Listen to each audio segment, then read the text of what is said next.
Halo guys, jadi pada kali ini saya akan menjelaskan mengenai apa itu dari proses penyaringan darah dan pembentukan urin pada ginjal.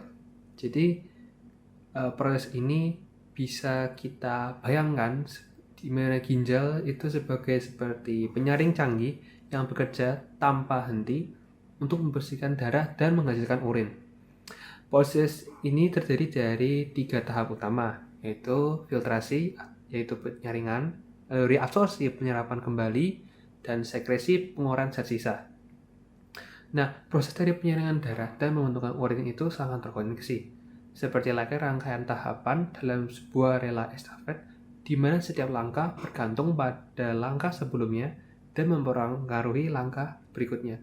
Bisa dianggap sebagai efek domino, yang dimana bila satu jatuh maka akan berefek terus hingga akhir dari permainan domino itu tersebut. Jadi misalnya bila ada satu tahap yang terlewatkan atau apapun, maka bisa dibilang terjadi sebuah kerusakan atau masalah atau gangguan di dalam ginjal.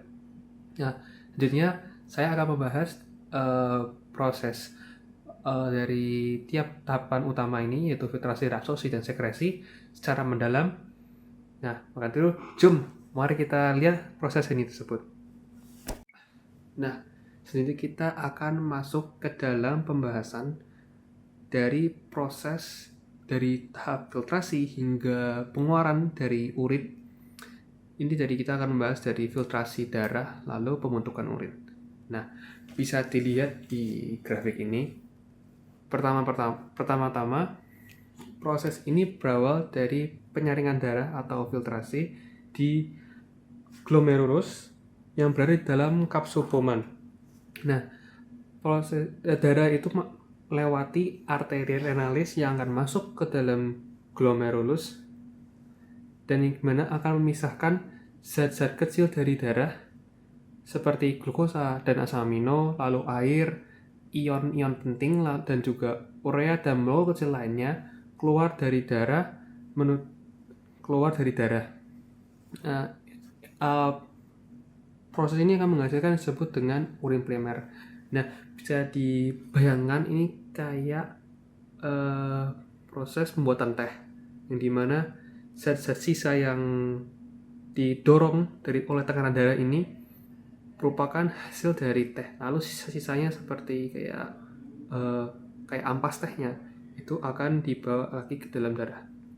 Nah, sebenarnya dari glomerulus dari dalam kapsul Bowman ini akan berlanjut ke tubulus tubulus proksimal, lalu lengkungan Henle dan tubulus distal. Nah, pada ini mereka akan terjadi proses reabsorpsi. Nah, pada ini semua akan terjadi penyerapan zat-zat dari urin primer ke dalam interstitial fluid. Nah, zat-zat seperti bisa dianggap kayak NaCl, lalu air yang dimana secara proses osmosis dari konsentrasi tinggi ke konsentrasi rendah, lalu juga potasium atau kalium, lalu juga ada bicarbonate. Nah, zat-zat ini yang berasal dari urin primer akan dikeluarkan ke interstitial fluid. Maka nanti zat-zat yang sisa yang setelah direabsorpsi dan zat-zat sisa tersebut akan disebut sebagai urin sekunder. Nah, urin sekunder ini biasanya terdiri dari urea dan juga zat-zat racun yang berasal dari obat-obatan dan juga garam-garam berlebih. Nah, proses ini itu digunakan untuk mengurangi volume urin dan memusatkan zat sisa. Bila tidak ada reabsorpsi maka tubuh akan kehilangan nutrisi dan kelebihan air. Nah, lalu setelah selesai proses dari reabsorpsi ini, selanjutnya urin sekunder akan mengalir menuju ke yang namanya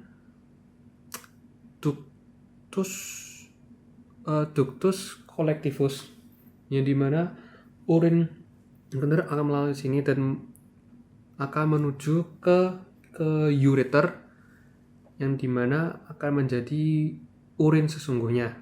Nah, ini kan melalui organ yang bernama pelvis renalis, lalu ke ureter, kandung kemih, dan dikeluarkan oleh uretra sebagai urin. Nah, bisa kalian lihat bahwa proses ini adalah proses yang cukup panjang dan sedikit rumit, sedikit kompleks juga. Mungkin untuk lebih simpel akan saya jelaskan secara analogi, yaitu filtrasi adalah proses penyaringan kasar, yaitu pemisahan air dan kotoran besar. Lalu reabsorpsi adalah pengambilan mineral yang berguna dari air mentah. Lalu sekresi adalah penggunaan zat-zat berbahaya. Setelah ini, mungkin ini sekian dari saya, dan bila ada suatu kesalahan mohon maaf, dan mungkin dengan ini saya anggap bisa berguna bagi kalian semua untuk memahami proses dari penyaringan darah dan pembentukan urin nanti. Sekian dari saya, terima kasih.